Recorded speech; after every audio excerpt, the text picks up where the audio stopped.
So, good afternoon, all of you, and welcome back to Excelsior Academy. In today's topic, we are going to study one of the instruments which we use routinely for the protein studies, and that is called spectrophotometer. Okay. Now, in spectrophotometer, as I mentioned before, also the property what we use over here is the fluorescence property of the protein. So what are the amino acids which gives you the fluorescence, or in other words, which amino acids are aromatic in nature? So we know that there are three. Phenylalanine, tyrosine. Correct, phenylalanine, tyrosine, and the important one is Tryptophan. very good, Tryptophan. tryptophan. Yes. So these are the three amino acids which are aromatic and are responsible for your fluorescence given in the protein. Okay. So the compounds absorbs light radiation of a specific wavelength. So which wavelength we are talking over here? The UV visible range. Okay. Now in that also, in the UV visible range, we are going to talk about the UV range mainly. Why? Because we know that the amino acids which we are talking about, these three, they absorb near around 280 nanometer. Okay. And 200 to 400 nanometer range is for your UV. Okay. Now, one more thing what you have to understand is this region is called far UV and this is called your near UV. Okay. Remember. Now, the light absorbed by the sample is directly proportional to the concentration of sample in the solution. So, what does it mean? More the concentration of the protein, so more the absorbance will be there. Okay. Now, you must have done your practicals where you must be growing the bacteria and then checking the OD. So, at one point, what we say that beyond one OD, we cannot say what is the absorbance, because even if the concentration or even the number of cells present is more, like it can be of 1 or 2 or 3, but the absorbance will come only 1. Why? Because the range of the colorimeter to detect is only till 1. In the same way, but in the case of spectrophotometer, that's not the case. So you can go beyond the concentration range also. Now, as concentration increases, absorption increases exponentially. So this also we know. And now, always whenever we make the standard graph, always remember, whenever we do such experiments, we always make a standard graph, right? Now, which protein do we use over here as standard protein? It is your BSA. What is BSA? Bovine serum albumin. Okay. Now, what we do is, to make the standard curve is, you start making from sorry, not one, you start making from 10 microgram till 1 mg per ml stock you can make, and then just take all the readings and just plot it. Okay. So what you should get is the straight line curve. It should satisfy your y is equal to mx plus c straight line graph. Okay. So something like this. This is your y is equal to mx plus c graph. Now what is r square over here? R square, it has to be more than 0.99. What is R square? Anyone? What is R square? Ranjan?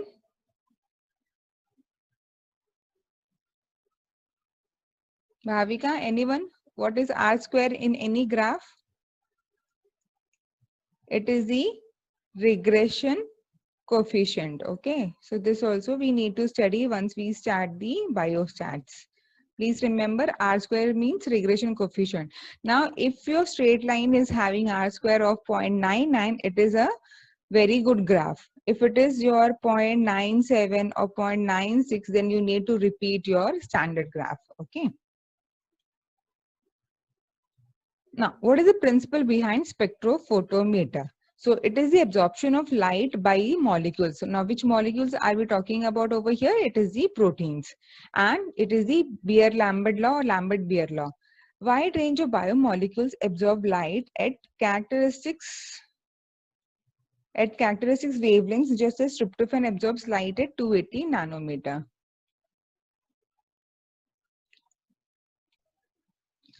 So as I was talking about this, so wide range of biomolecule absorb light at characteristic wavelengths, just as tryptophan absorbs light at 280 nanometer. Now, before we do, let me just explain you how to make a standard graph. Okay. So what you have to do is first take the BSA. Now BSA is very commonly available protein in all the labs. BSA stands for bovine serum albumin. Okay. Now this is what we use for most of the protein standard graph. Now protein estimation can be done. There are two methods are there. Mainly these two methods are used. Paulin-Lowry method for protein estimation or Bradford method. So we'll study about these later. Now, once these two methods are there, then we can take the absorbance and carry out the experiment.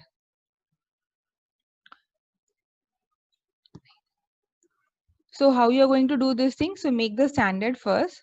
Make a BSA of around 10 mg per ml stock. Okay. 10 mg per ml stock. Now what you can do is you make the dilutions like 10 microgram, 20 microgram, 50 microgram, like that. So these concentration you can vary according to your experiment. You can go below also, you can go high also, right? So around, it is always advised to go till 1 mg per ml only, not beyond that. So once you get all these readings, so what you're going to do, take all these measurements, take the readings of this. Now you are going to take the readings of these all using the spectrophotometer. So what will happen then? Plot the graph. So each concentration, some absorbance will come. Okay. So as mentioned before, the more concentration of the protein, more absorbance will be there. So you will get certain this kind of graph you should get. Then make the graph like this. Now, wherever you have your protein of interest, like of unknown concentration, take the absorbance, plot the graph, and then calculate. So some concentration you will get. So this is how you identify the concentration of your protein of interest. Okay. Now what I mentioned before was that whenever you plot the standard graph, it should satisfy your straight line curve. That is y is equal to mx plus c, and r square, which is called the regression coefficient, it should be around 0.99. If you have r square equal to 0.97 or 0.96, you should repeat the experiment. Okay, repeat your standard curve. So whenever we do any experiments in the lab, minimum 3 times you have to do. Okay, it is called the triplicates. And every time, whether it is the standard graph or your own experiments you are doing for the first time, every time do in triplicates and take the average so that the error is reduced. Okay, so always remember, any experiment at least 3 times you have to repeat. Now, so spectrophotometer, it is used to detect and identify molecules and to measure the concentration of the sample in the solution. The fraction of the incident light absorbed by the solution at a given wavelength is related to the thickness of the absorbing layer. So this here we are talking about the path length, which is denoted by L, and the concentration of the absorbing species. So what is the absorbing species over here? Protein, given by C. Now, the Lambert-Beer law assumes that the incident light is parallel and monochromatic, and that the solvent and solute molecules are randomly oriented. So from this, what they concluded that absorbance is equal to epsilon CL. Okay. Again, so absorbance is equal to epsilon CL. Now, the absorption of light is due to the interaction of light with the electronic and vibrational mode of molecules. Now, this is important to understand. See, if you have got the protein molecules over here, okay, then what happens is your light falls. So, light is falling on that. So, what is happening? The electronic and the vibrational modes of the molecules. So, your protein gets excited and it is actually vibrating. So, because of which the light is being absorbed and there is a difference in the path length of the light, and that difference is actually calculated as the absorbance by the molecule. Okay, so each type of molecule has individual set of energy levels associated with the makeup of its chemical bonds and nuclei. So this and all, it's all talking about like how when a single atom is there and you put the energy, what happens, it gets excited. In the same way, when you have got the protein and you put the light on the top of it, what will happen, it gets excited, right? And certain amount of light energy is being absorbed by the molecule.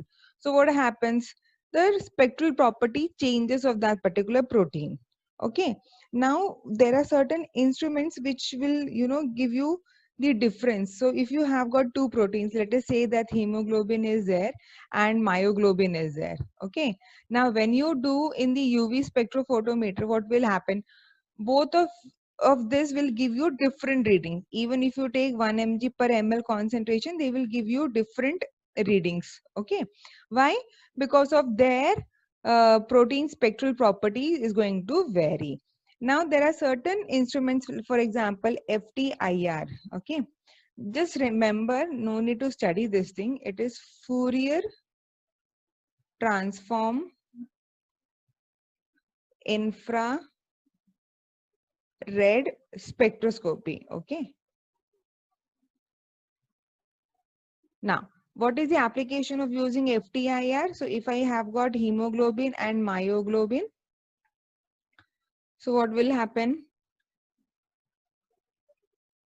both of each these proteins are going to give you the unique spectral properties. So the moment you look at these spectral properties, it will be confirming, okay, this is hemoglobin, this is myoglobin.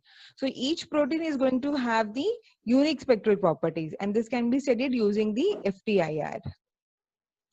Now this is based upon its specific and distinct makeup. So this is what all we were discussing right now. So this is how your spectrophotometer looks like. So which one is your spectrophotometer? This one. Okay.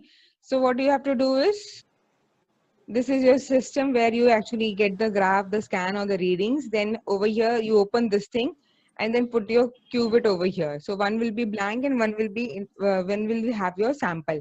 Now we also have this thing. It is also called the thermal cycle, because sometimes, you know, you want to see how the temperature is going to affect the protein properties. So what you can do is, you can see this pipe is going inside, right? So this is like you can increase the temperature from 25 degrees Celsius to 95 degrees Celsius. So at each temperature, you can actually increase by 1 degree Celsius, and you can check if the protein is losing its fluorescence property or it is increasing. Okay. Now just imagine if the protein upon increase in temperature, the protein is showing increase in fluorescence intensity. So what does it mean? Can anyone tell me?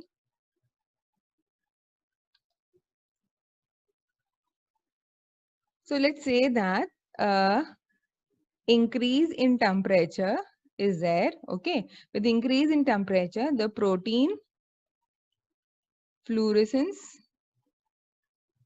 intensity is also increasing. So from this, what do you understand? Concentration of protein increases. What? Concentration of protein increases. No, already you have placed once the concentration. So it is inside the machine. Okay. So you have added, so 2 qubits will be there, glass qubits. One is your reference in which you add only your buffer. The other one is your protein with buffer. Okay. So now I am just increasing the temperature and both are placed inside the machine. Now in the computer, I am visualizing everything. So what I saw is when it was 25 degrees Celsius, I got one scan. Then upon 30 degrees Celsius, another scan very much like this. Okay. But on the top of the 25. So I keep on increasing around 55 degrees Celsius. I saw it is increasing like this. Now till 95 degrees Celsius, I saw a big peaks are there. I haven't removed the qubit from the machine. So as a 5-degree increase of temperature was there was increase in the fluorescence intensity. So from this, what do you understand? Ma'am, at high temperatures, proteins get denatured, no ma'am. Yes. And because of this, what is happening? So initially your protein will be something like this, folded, right? So once it gets open, so what will happen? So the buried inside aromatic amino acids are there. They will start getting exposed. So more the protein will get open up, more aromatic amino acid will get exposed. So more exposure of aromatic amino acid means what? More fluorescence intensity. So from this, it is understood that with increase in temperature, your protein is also getting denature. Okay. Is it clear? All this thing is clear? Yes? Is it clear? So the protein is already Ma'am, formed. once again, ma'am. Okay. See, what we were discussing right now is that if you increase the temperature, I saw that the protein fluorescence intensity also increased. Okay. Now, in the machine, I have kept all my samples, and only with the help of that thermal cycler, I'm just increasing the temperature. So as I said, 25 degrees Celsius considered to be the room temperature. With 5-degree increase rise, I have gone till 95 degrees Celsius. Okay. Now, I don't go beyond 95 degrees Celsius. Why? Because at 100 degrees Celsius, it will start boiling, right? And it will hamper my machine. So I'll just go till 95 degrees Celsius only. So 25 to 95 degrees Celsius. Now, in the computer screen, I'm just monitoring the fluorescence. So this is wavelength in nanometer, and this is fluorescence intensity. So first, what I'll get is normal 25 degree. This is the lambda max, this maximum fluorescence intensity. In this, I am interested. Okay. Now, as I increase the temperature, what will happen? The fluorescence intensity will keep on increasing like this. Like this. So till 95, I'll see more of the opening of the structure. Now, why this is happening? Increase, because it is obvious that increase in temperature causes protein denaturation. Okay. Now, with increase in temperature, protein denaturation means protein starts getting opening up or unfolding.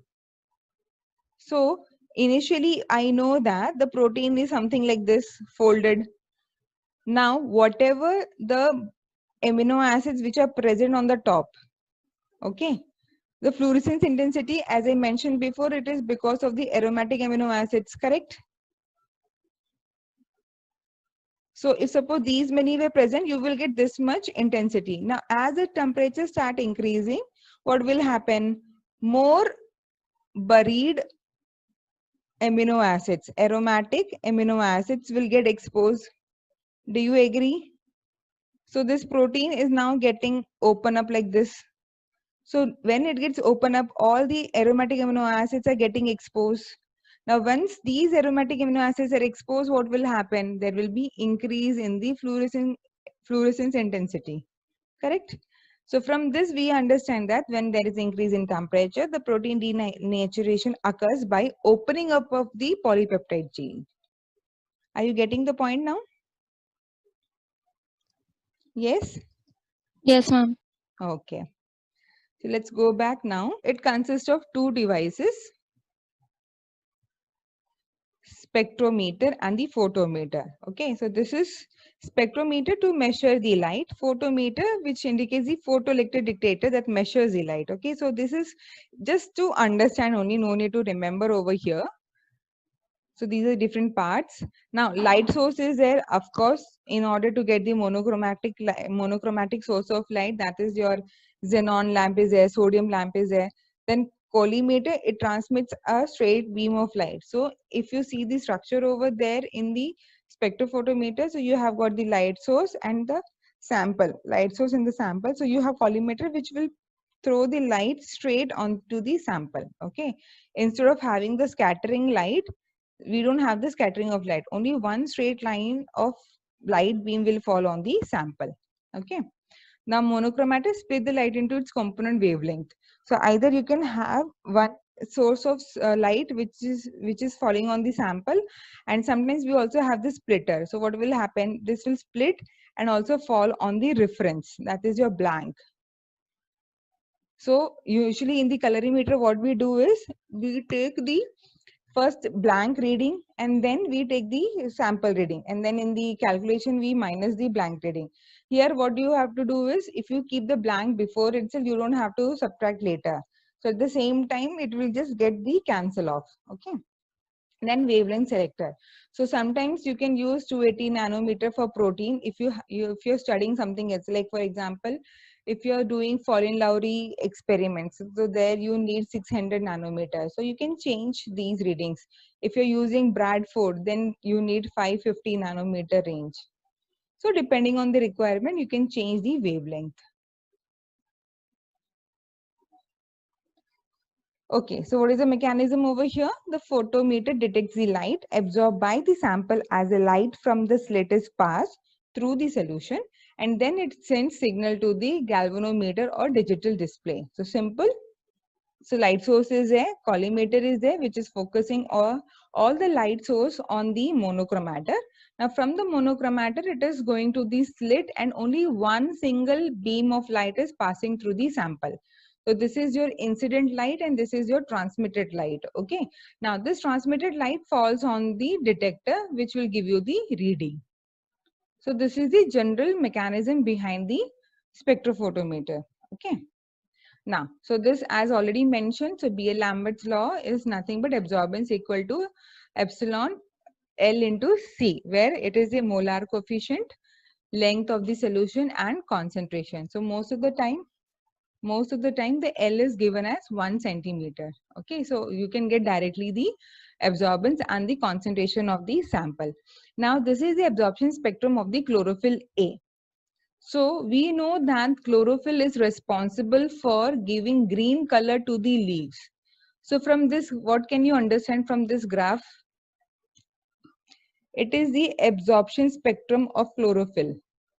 And we know that chlorophyll gives green color to the plants. So what do you understand from this? Anyone? No? See, we already know that the chlorophyll gives the green color. So it means what? Giving the green color means reflecting, correct? Or transmitting. And that's why we see plants mostly in the green color. Whereas in the visible range, you see that all the other colors have been absorbed. So these portions have been absorbed. And only this portion where the green light falls in the visible spectra is being reflected. Okay. Now, if suppose I say that the particular pigment is giving you blue color. It is reflecting blue color. So what kind of graph you should get? Like this, something like this. So the blue color over here will be absorbed and rest all will be reflected. Okay. So this is how your absorption spectrum looks like. Is it clear? So absorption spectrum means what all wavelengths have been absorbed by the pigment, and where do you see the baseline, like straight line it is seen, it means that much amount of wavelength or light has been reflected. So if suppose I make the, suppose I'm making the reflection spectrum of the chlorophyll A, so how it will be? Then it will be looking like this. Okay. These has been absorbed and only the green color has been reflected.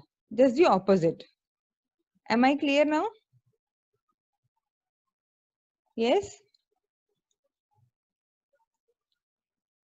Now, there are two types are there of spectrophotometer. Either you can have the single beam spectrometer or you can have the double beam spectrometer. So single beam means first you need to take the reference and then you have to subtract. So in this case, to measure the intensity of the incident light, the sample must be removed so that the reference can be placed each time. So this is like very tedious job. Every time you have to put your reference back and then subtract from your sample. Now what we use mainly is the double beam. So as I mentioned before, that mirror will be there. So the same light will be falling on the reference also.